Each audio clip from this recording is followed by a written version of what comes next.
China has adopted a wide-ranging and controversial national security law which broadly defines national security as covering everything from finance and cybersecurity to religion. Critics argue that it's excessive. Many foreign technology firms operating in China have concerns. Well, let's take a closer look at the new law. Core information technology and data must be secure and controllable. The law calls for tougher measures against online attacks, theft of secrets and the spread of dissent.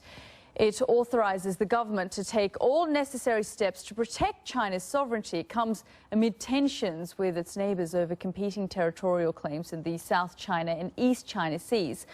Punishment and conditions aren't clear. Foreign business groups and diplomats fear that they'll be forced to hand over sensitive information to the authorities. Let's get more on this. With me now from Washington is Dr. Robert Atkinson. He's president of the Information Technology and Innovation Foundation. Thanks very much for joining us here on the program. Can you just break this down? What does this actually mean?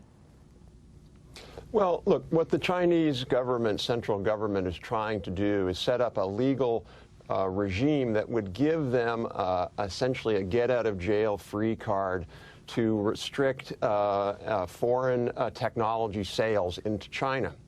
They can't do that right now very easily because they are a part of the World Trade Organization, or the WTO. But the WTO has a provision in there that allows you to sort of not do free trade, if you will, on a national security exemption. So this new national security law basically opens the door for the Chinese to say to foreign companies, we will no longer allow your technology to be sold in China, and instead we will have all of our state-owned enterprises and the government itself only buying Chinese company technology. This is really one of the main reasons that provision is in the new law. But you talk about national security, and China has made a big point about this. But of course, many countries use the software of other countries. Are they not concerned about national security? They are concerned about national security, but they realize that virtually every major global company who sells around the world sells very secure and controllable, if you will, technology, IT technology. There is software certification that's global. There's hardware certification. The Chinese are using this. They're very clever. They're using this as an excuse to essentially impose a protectionist regime.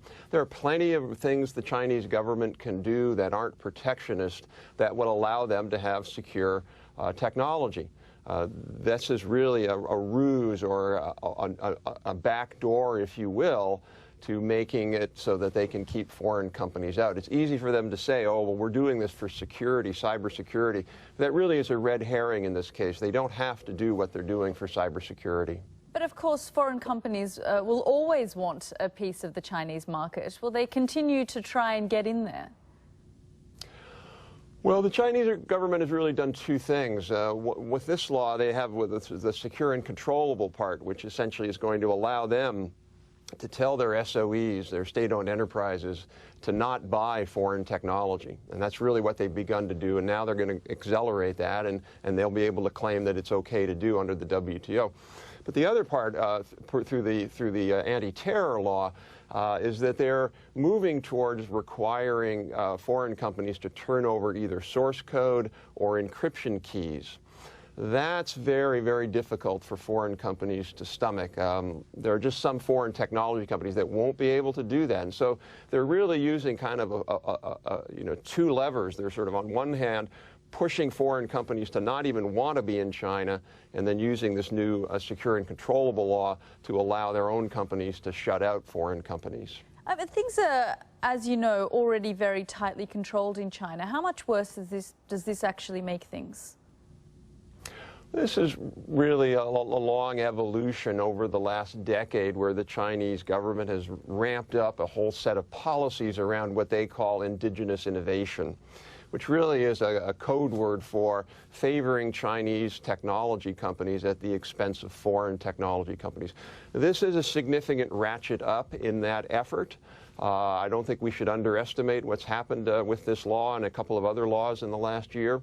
So I think what we're going to see over the next few years, unless there's a major pushback by foreign governments, the EU, the U.S. governments, unless they really step up and say this is simply not acceptable, we're going to see a significant, I would argue, reduction in foreign technology sales in China.